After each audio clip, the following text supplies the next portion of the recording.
the How to Deal When the Shit Gets Real podcast. I'm Rihanna. And I'm Connie. So today we're here with Krysten. Remind me of your last name, I'm sorry. Cautrell. So Krysten, how do you deal when shit gets real? Or just tell our audience a little bit about yourself. My name's Krysten. I am 30 years old, sadly. That birthday happened in February. And I'm from Oregon. I like to bake and read and be a nerd, as my husband would call it, quote unquote. I love it. She's an amazing baker. It just makes me think of the Oregon Trail. I don't know why that old that is here. Video. That is here. Yeah. So we do have that. I just had like flashbacks of it. That's all. I was like thinking of the little video game. Do you know how many times I died to famine? Like every time I played that game, it was always to famine. And I'm like, why? I didn't do anything. I was just walking with the carriage. And it's like, died to famine. I'm like, cool. Yeah, that's fine. It's kind of funny because Jackson had to play that actually, I think last year for school. And he's like, well, will you guys play with us? And Kyle and I was like, sure. I think all of us died, like, for different reasons. Like, somebody got lost, somebody died. I'm like, what is happening? I don't remember this being this hard. Yep. Yeah, that game is PTSD from that game, for sure. Well, that's why I'm saying, like, oh man, just flashbacks. Death, died. Everybody just died. And then some of our audience out there is going, what's Oregon Trail? Because we're all old. So we're just going to skip over that. Yeah, but it's fine. It is old. what it is. I like Connie's to think in that I'm denial. not old, but when I turned 30, my body said, screw you. We're broken now. So that's what you get. So then after having a baby, mine said, body. Fuck you. Yeah, I had two of those as well. But I feel like that was easier than turning 30. Like, I mean, I had some ups and downs with having babies that I'm sure we'll get into. But the consensus is that I would take over. Like, I'm getting glasses. They're going to be ready in like 2 weeks. And I'm like, what happened to my vision? It was fine 6 months ago. And now I can't see anything. So, can't win. Well, you know what? It's probably because I had my first at 29 and a half. So it kind of collided with 30. So I was like, it's 30. That's the problem. 30 is the problem. You're not wrong. 30, I agree with you. 30 is the problem. That's going to be the little clip that we share with everybody. No, that's going to be my next the problem. That's going to be my next book. 30 is the problem. But anyway, what was 30 your is the husband saying? problem. My husband told me like 2 weeks before my birthday, he goes, okay, Krysten, you're about to turn 30. Everything, because I am kind of a hypochondriac, and anything that happens to me, I'm like, oh my God, I got to go to the doctor. Oh my God, I'm dying. I have to go to the doctor. And so he was like, Krysten, you're about to turn 30. Every little ache and pain that you're about to feel is just because you're old. You don't need to go to the ER. I'm like, oh, okay, cool. That's good to know. You're just getting like, old. No, I still need to go to the doctor. Rude. Literally. I do call my doctor still, like, on a monthly basis just to check in. Like, hey, still living, barely. Is this normal? She's like, yeah, you're fine. I'm like, okay, just making sure. My heart is beating a little slower today. I'm still alive though, right? Right. Okay, cool. No, Tom had me not convinced, but like he was always very concerned about my heart rate. He's like, why is your heart beating so fast? It seems like it's beating so fast. And I was like, it's fine. I've always had this heartbeat. There's nothing wrong with me. Like he'd give me a hug. He would give me a hug and be like, your heartbeat's beating fast. Like, it's fine. Stop it. I'm self-conscious about my heartbeat. Well, no, you're like, is my heart beating fast? Now I'm stressed about it, and it's beating faster. Thanks for that. Exactly. All right, now that we've complained about being old, we're going to have Krysten walk us through her childhood and what it was like having a mom who was an addict. Yeah. Ooh. So I have 4 younger siblings. 2 of them came in. My mom had twins with my stepdad after the fact, but when I was 9, my parents got divorced. My mom, and I don't know if she used beforehand. I didn't really learn about her drug use until I was much older and became more mature and just saw the way that things were happening. Like, I was that stereotypical divorcee kid out on the front porch waiting for my mom to show up, and she wouldn't ever come. Like, that was me holding my breath waiting for her. And I don't give my mom those opportunities anymore. I don't tell my children when she says that she's randomly going to come up and see them, because I fear that they'll be by my front door waiting for her. And I don't want my children to live through that as I did. Really, my whole life since my parents' divorce was me being a parent that broke that generational trauma and those generational situations that my parents put us in, that I fight very hard to not put my children in those same positions. So yeah, my mom has been an addict. It kind of goes into the other story of being a teen parent. I found out a week before my 16th birthday that I was pregnant with my son. He is 14 and amazing, and I do it all over again for him. He's the best kid ever.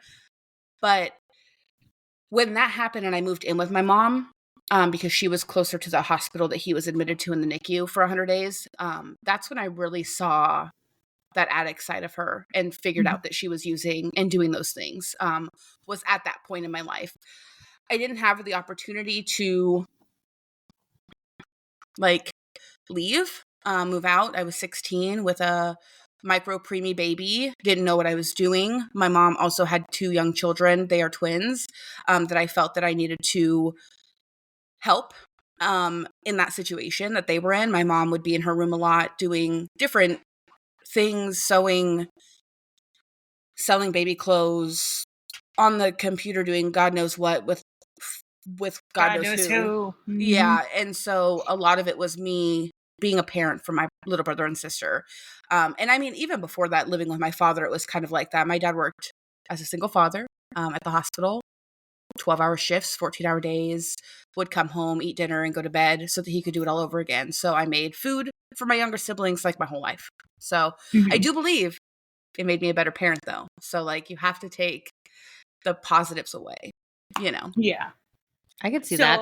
So you were living when your parents got divorced. You were living with your dad, waiting for your mom to show up, and she wouldn't because she was high, basically, yeah. Right? I mean, I cannot fathom another reason why she wouldn't be there other than that she was either coming down or she was so high she didn't know what day it was or whatever. I mean, I didn't live with her, so I can't speak on that being exactly why she didn't show up, but that is the only reason that I personally can fathom as to why I wouldn't show up for my children in that type of sense, would be because I was not in my right mind, Yeah. So yeah, definitely. That makes sense. Do you have a relationship with your parents now?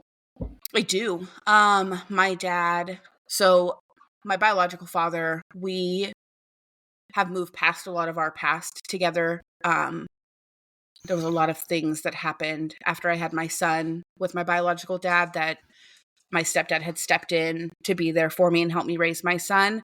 But now my dad and I are great. We live close together.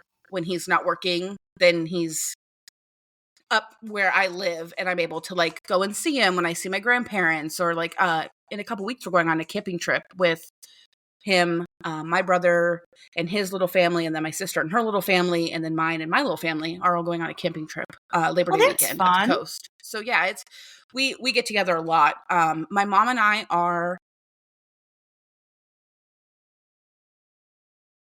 there's distance there that I put myself in, because I don't allow myself to be hurt by her anymore. I don't allow her to have control over the way that she makes me feel anymore. So I've put a lot of distance between us, but I did recently see her a few weeks ago. She seems to be doing well. She got to see my kids for the first time in a little over a year. They really missed her, so that was fun. We went shopping and spent a lot of time at the mall. And always fun to go shopping. Had a really good time. Yeah, we had a really good time. It was really good to see her and my younger sister. It's just you kind of still keep it at a distance a little bit. You'll see her, and it's fine. But, you don't want to give her everything, for her to know everything about you and what's going on. Yeah, because sometimes I feel like she forgets that I have a husband and 2 children of my own and my own family that I have to be there for and support. And be mindful of the things that they need from me. And when I let my mom in really deep, then I feel like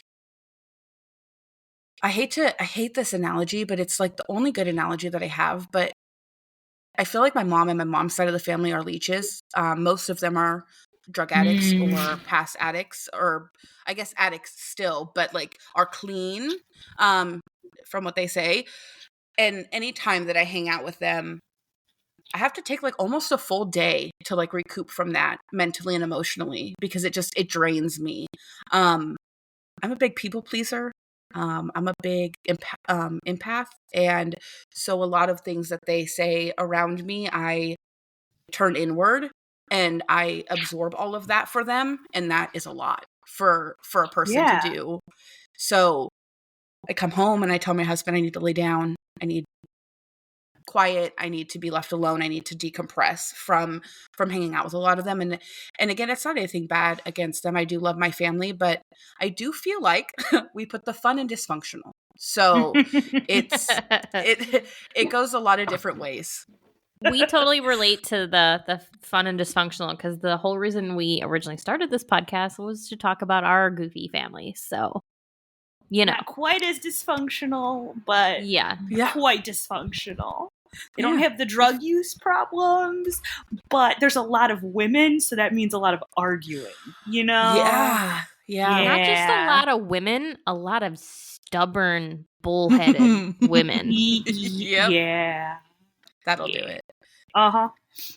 That'll do it. And me and Rihanna aren't very different than that. I'm just kidding. There's nothing wrong with that, though, like, apple doesn't fall far from the tree. My apple, in my case, did. I will say that. Yeah. I am not addicted to drugs, but family is family, though, and at the end of the day, they are still my family, and I love them to pieces, and I would do anything for them within reason. And that is the part that I've had to add on, within reason. And that has been within the last few years. So I didn't have that before. Yeah, there wasn't before. And it took a lot out of me. But within the last 5 years, I've really learned to make those limits for myself, those boundaries, and man. my sanity. Gotta have those boundaries. Yeah, you so do. Tell us a little bit about your first son and, his story of coming into the world. Yeah, so that seems hard. It was difficult. Funny, my dad actually knew that I was pregnant before I did, which I thought was kind of weird, but I guess a parent knows. I know I feel like as the parent that I am, like, I would know my kids, like, I would like to think that I would know. But yeah, it was not a situation that I thought was going to end up happening. I ended up, my son, so I found out a week before my 16th birthday. I don't know how to put this lightly. There's like no there's way not really around way it than through it. So I was raped, and that is how I got pregnant with my son. And I decided to keep him. My mom and my stepdad were very supportive of that. And not to say that my dad wasn't. Like, my dad recently took my son to Montana for 9 days, and they had the time of their lives, and they went to see some of my dad's side of the family, and they went to Yellowstone, and they had a great, Braden still talks about it, and it was like the beginning of July that he went. So like, he had a good time. But it wasn't the life that my dad saw for me. I've only ever seen my dad cry 2 times in my life.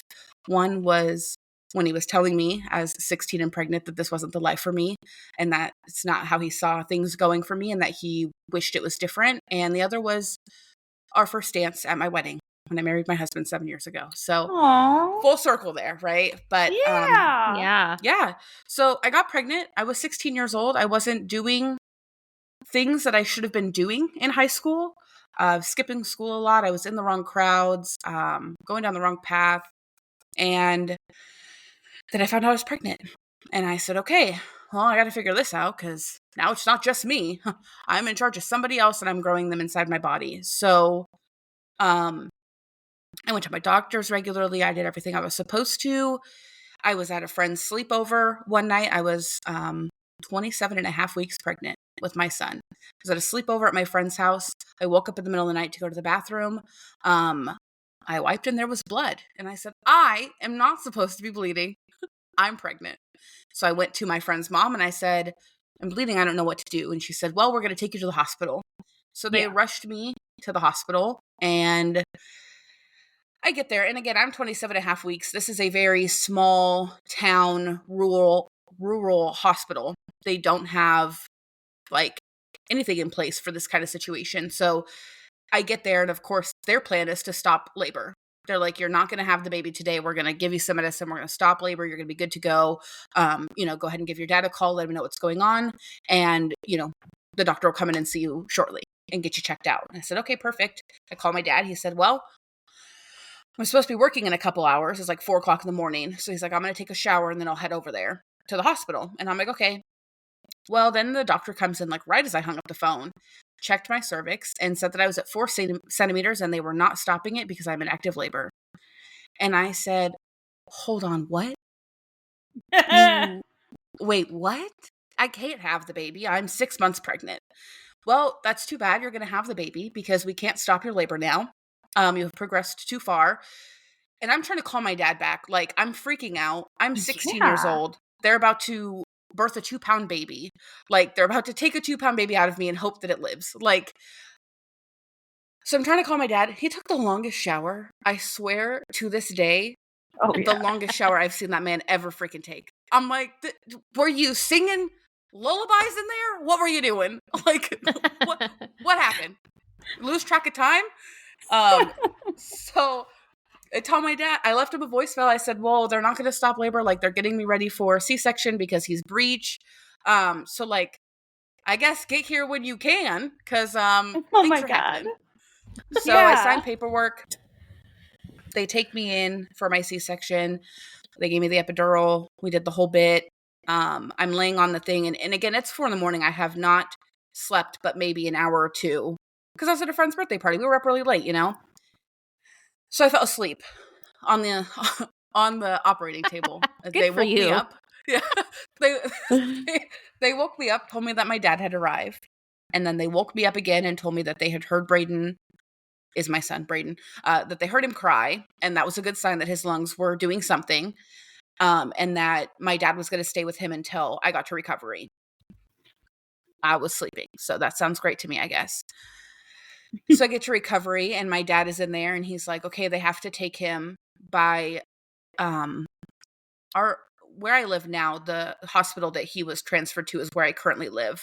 And it was like a brand new, had just opened the year prior in 2008. He was born in July of 2009 and he was going to their neonatal intensive care unit by ambulance in their neonatal intensive ambulance that they had for their department. And so my dad's like, I'm going to go with him. And I'm like, okay, well, I need to go. And they're like, well, we can't transfer you. Like, you're kind of stuck.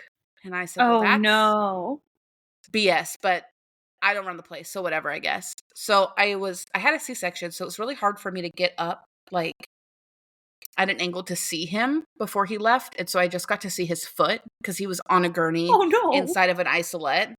And my dad was like trying to help me sit up, but like just because of my incision, like I couldn't get up high enough to see him. So I touched his foot.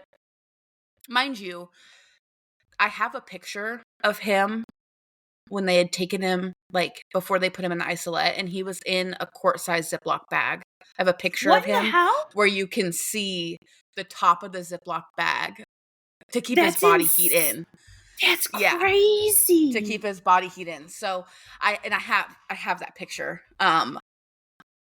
Like I think it's on my phone or something. But yeah, you can see the top, the little red lines from the Ziploc bag on the top. Oh my God. Is it breathing in there? Yeah, really. I mean, it was up to his neck, but it was terrifying. And they're like, he's probably not going to make it through the night. Like he was 1 pound, 14 ounces and 13 inches long. He was the size of a Beanie Baby. And my they goodness. just said he might not make it overnight, but we're going to do everything that we can. And I said, okay, so like, when can I go? They're like, well, you had a C-section, you had major abdominal surgery. Like you can't go until you have a bowel movement. What? What? You're telling me my kid is not going to live. I may never be able to meet him at this point because I've only seen his foot when he left. So I made my mom go have a bowel movement in the toilet. And then I showed it to him like it was mine so that they would discharge me. Good for you. around it. I'm like, Because that's definitely, I would have like, done it. Mhm. like my dad was going up and down, like, and it's, mind you, this is an hour north of where I had him, where I used to live. It was an hour north, one way. My dad would drive back and forth for the 2 days that I was admitted down there to pick up like my little vials of breast milk to take them up to him so that they could put it in his feeding tube and go back and forth. And so I was like, you can't keep doing this. And so that's when I moved in with my mom, because my mom lived only like 20 minutes from the hospital that he was moved to instead of an hour. And so, and honestly, I didn't leave. I think I missed 4 whole days. He was there for 100 days and I only missed 4 whole days. And that was because 2 of them was because, they were on lockdown for, it's back when H1N1 was the big hype. Yeah. And they're preemies. Like, you don't want to go around them if you're not feeling well anyways, because they are susceptible to Everything. every single little germ that you can imagine. And so I missed 2 days because of that, because I had a sore throat. And then I missed 2 days because I was admitted in the hospital an hour away from him when he was first born. So those were the only 4 days that I missed out of 100. There were days where my mom had to like almost pull me out by my hair. So I would go home and shower and like eat something like good for my body. But hoorah for the hospital being wrong that he wasn't going to make it to the night, because 100 days is way longer and 14 years is way longer than one night. Yeah. Like they would call me because the neonatologist would come in like at 7 a.m. every day. And every day that I like wasn't there at that time, they would call me and they'd be like, well, this is great now, but like this is wrong. And the next day they'd call me and they're like, well, that's fixed itself, but now this is wrong. And so it's just like always something was going on. Like always a mini heart attack. Yeah, every time. I remember one time, talking about mini heart attacks, I remember one time I was feeding him and he choked and he had turned blue in my arms and I yelled for the nurse and they came and grabbed him and they had to bag him and resuscitate him. And I left. I walked out and I told my mom, I said, I can't do that. I can't do that. I wouldn't have been able to either.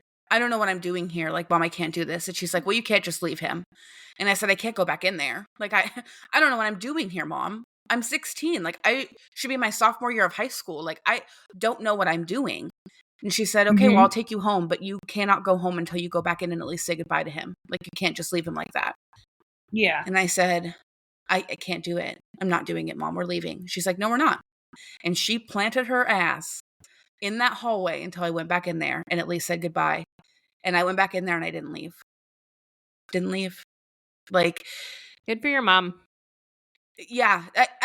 And she knew what I needed. And again, it was another slap in the face because, again, I would do everything all over again for Braden. He's the best kid you ever could ask for. Like, he just graduated 8th grade with academic excellence, which means he kept a 4.0 all 3 years of middle school. Woohoo! He does sports. He is in band. He's just a really great kid. And to think of where we came from to where we are now, it's so crazy and so different. Was it hard to make that decision to keep him because of the circumstances? For me, no. The mother instinct kicked in? Yeah. And again, I think that it was because I was going down the wrong path and doing the wrong things in my life that, like, I mean, a lot of the people that I was hanging out with back then are no longer alive due to overdose, mental illness situations. Like, a lot of the people I was hanging out with back in high school are not with us anymore. And to think that if I wouldn't have gotten pregnant with my son, that might be where I had ended up, I think that it wasn't a question for me whatsoever, that this was what I was supposed to do, was get pregnant and take care of him. He was like the kick in your ass to be like, no, you can be better. Yeah. Oh, 100%. 100%. I believe that. Yeah. And that is so amazing that you got such an incredible lesson from such a dark place. Because, you know, rape is such a hard, it's so hard. It's difficult. I don't think about it like that because I've reframed it as what I got out of my son. And so I don't see it as that. I mean, my body still does, and I know that it does because I work with my gynecologist all the time about it. Like she knows by like I went to a brand new gynecologist a few years ago, and she was examining me, and she's like, literally was like, "Have you been assayed?"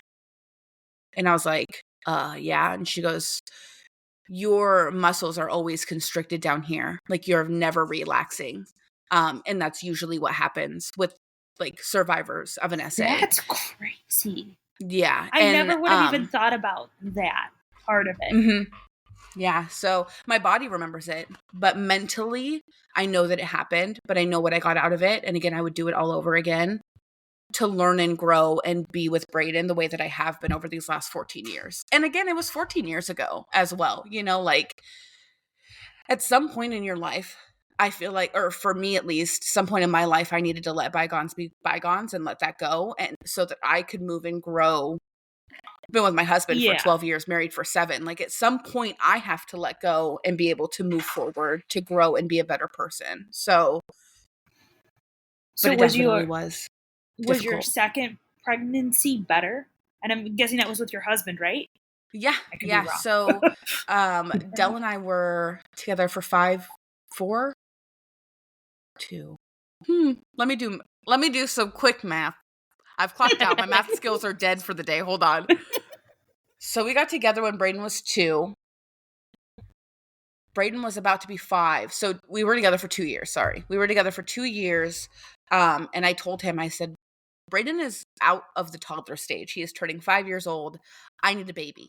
Like, I have baby fever really bad. I'm ready for another baby. Like, we have been together for a couple years. Like, what are we doing?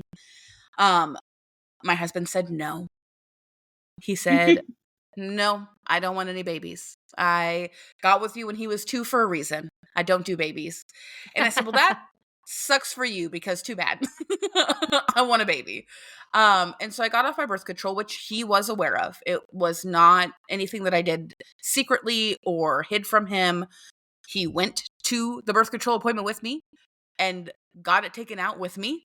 So we weren't actively trying, but we weren't not trying. We were not using protection. Mm-hmm. I was not on birth control. If it happened, was where we were at. And Dell's like, it's not going to happen. I was a little bit of a hoe back in the day, and I've never got a girl pregnant. And I'm like, okay, cool. Sure. Okay. Yeah. Whatever you think, sure. Whatever. 3 months later, I told Dell that my period was late and that I wanted to buy a pregnancy test. And he said no, because every time you take a pregnancy test and it says that you're not pregnant, you get really depressed. You're not getting one. And I said, well, that's nice. I'll take that into consideration. Why don't you drop me off to work 15 minutes early so I can go to the grocery store and buy one since it's my payday? And I did. I bought it and I took it in the bathroom of my employer, and there were 2 lines. And I texted him and said, by the way, I'm pregnant. I was right. And he didn't take it very well. He said, what time are you off tonight? I said, well, I close like 9 o'clock. He's like, I'm going to need a minute. Wait, are you the one that's pregnant? Because that's crazy.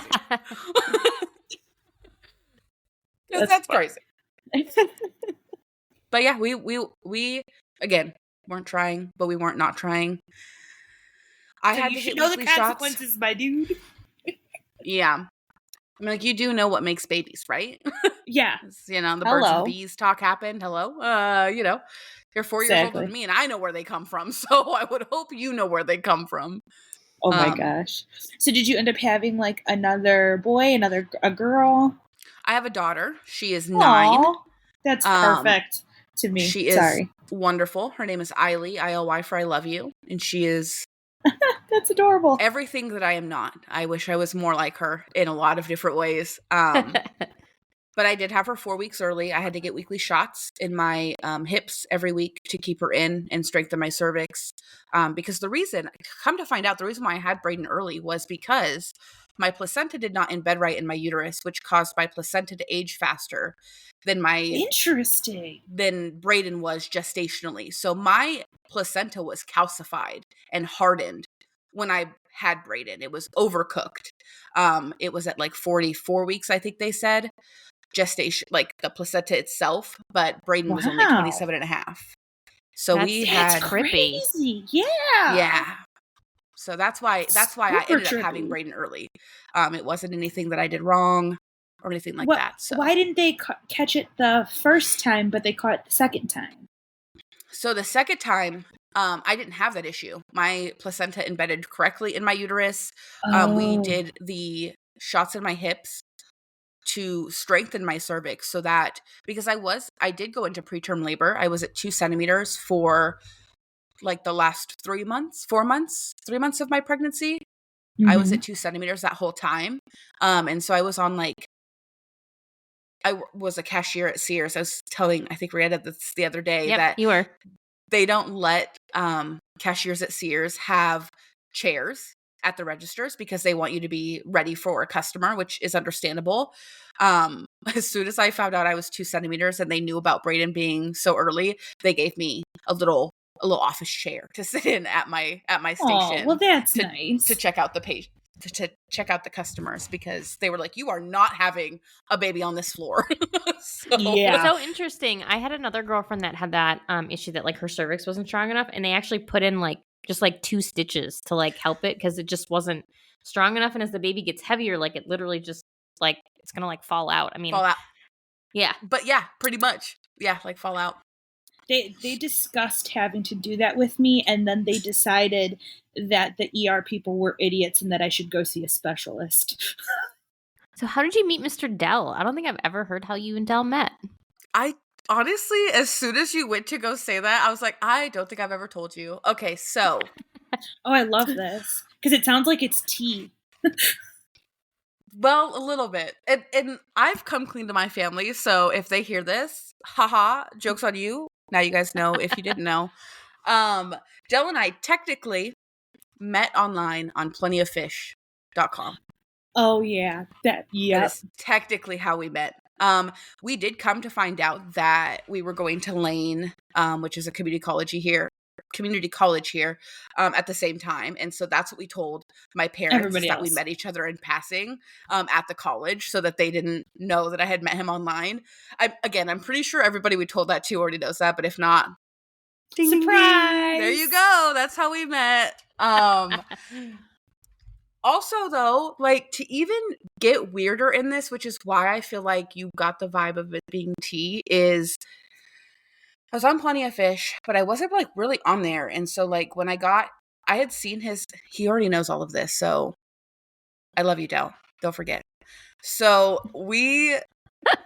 I had seen his picture like come across the feed like a few times, but it was like him at a bonfire in like these Mountain Dew shorts and a black t-shirt with like Oh, God. huge branch on fire in between his legs. Oh my God.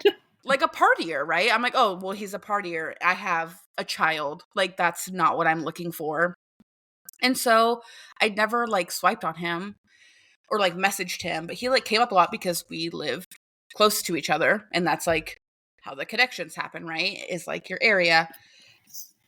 He messaged me one day and was like, I like your shirt, talking about like my profile picture shirt, which was a shirt that said got weed. And then in the D it said California. And I was like, oh, thanks. Like, I'm not on here super often. Like, I literally check this like once a week. Like, why don't you text me?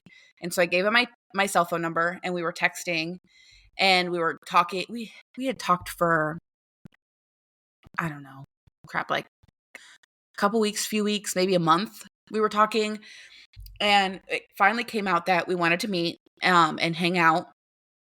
And I didn't bring guys around my son, so I told him that it would just be me, and he was like, that's fine, I understand, I respect that.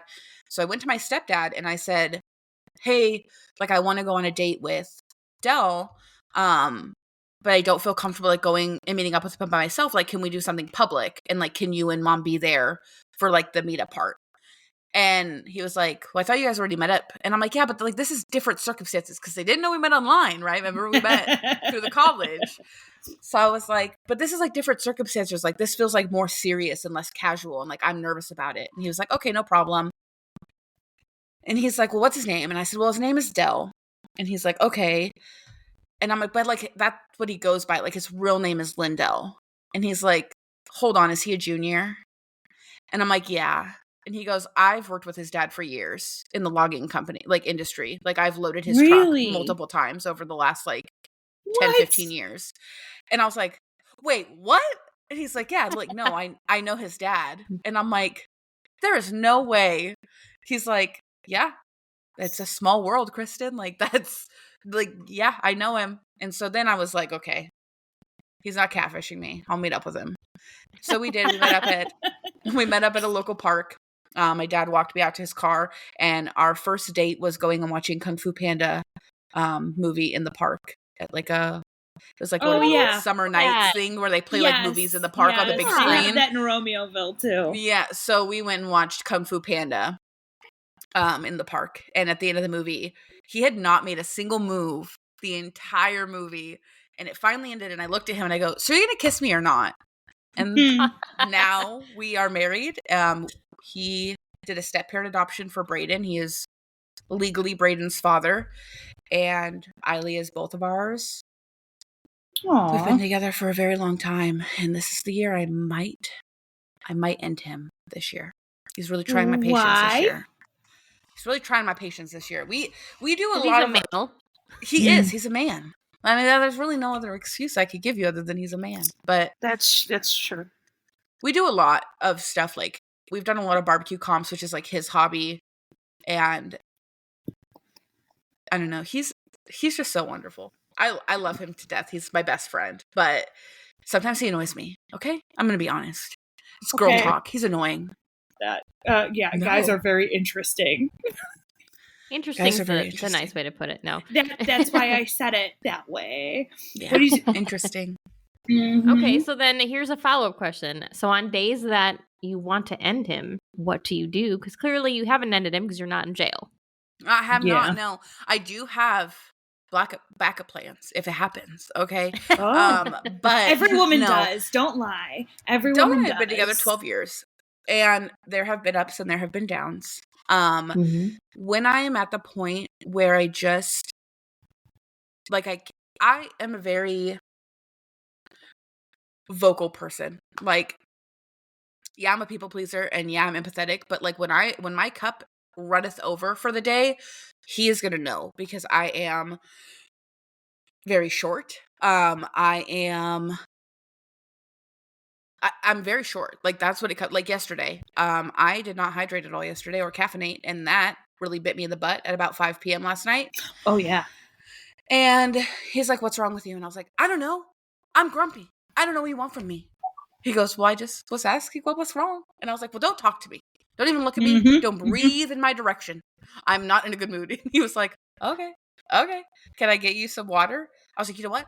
That would be very nice of you, actually. I would really appreciate it. Like, trying to be, like, nice, but I was just, like, so grumpy.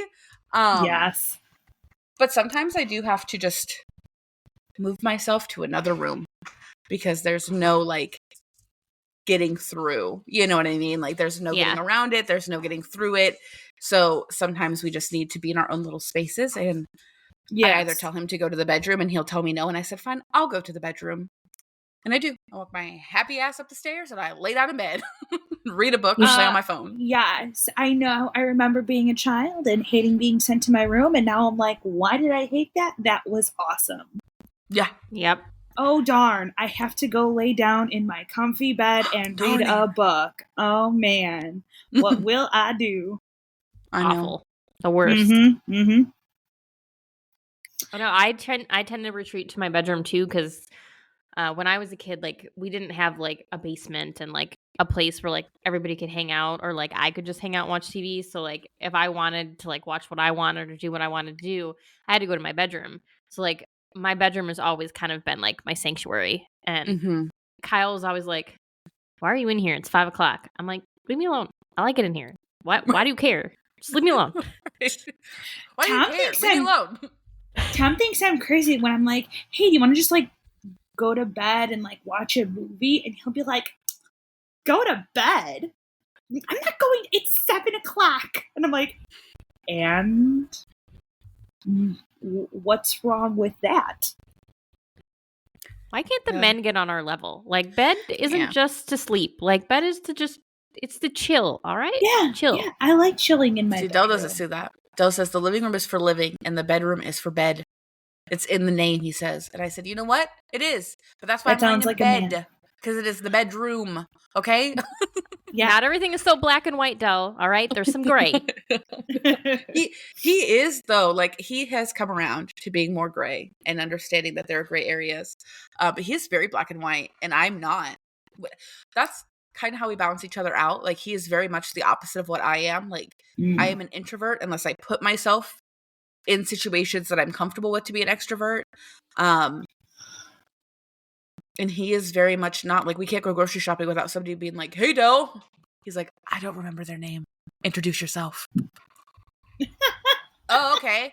Hi, my name's Krysten. He's horrible at introducing me. And they're like, oh, my name is Chris. And I'm like, oh, so great to meet you, Chris. Then we walk away. Dell's like, thanks. Appreciate that, babe. You don't remember anybody's name. I'm surprised you've remembered mine for 12 years. There's a That's Seinfeld episode hilarious. that's like that, where like Jerry's dating this girl and he doesn't know her name, and he tries twice to have like both George and Elaine introduce themselves, and like they go like, "Hi, I'm George," and she just goes, "Hi, nice to meet you," and then like walks away, and they're like, "Sorry, tried." It's literally us. But like, I'm always just like, he's horrible at introducing me. He forgets that I'm here half the time. Because literally, we can't go anywhere without somebody knowing him because he grew up where we live. He needs that notebook from like The Devil Wears Prada, where she's like, "That's the ambassador of whatever." Yes.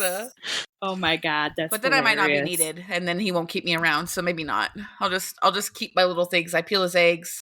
I used to be able to see signs from far away while we were driving, and now I cannot. So I need glasses. So I'm running out of things already. Join the club. You know what? Glasses have gotten really cute, so it's fine. I have some really cute ones. I'm excited for them. But I'm like, now I only get to peel your eggs and introduce you to people so that you remember their name. Like, that's all I'm good for now. Nah. Running out of things to be good for. There's plenty. There's plenty. I think that's a lie, plenty. and I think Dell would back me on that. He would. He would tell me that. I Because always Tom make the joke says that I'm he just can't a live piece of without meat. me. Dell says that too, but I'm pretty sure it's because he doesn't know how to set up his cell phone or really any technology without me here. Like, see, the reason I say Tom definitely cannot live without me is because I do all of the bills. He has no idea the passwords. He doesn't know where they're taken out from. He doesn't know when. Completely clueless. So, like, he will literally, like, if anything happens to me, he's pretty much SOL. Yeah. See, Kyle's the other side. Kyle's the other side. Like, I cook and clean and do laundry and get the kid to and from school. So, like, he'd be screwed. Yeah. I do a lot with the children.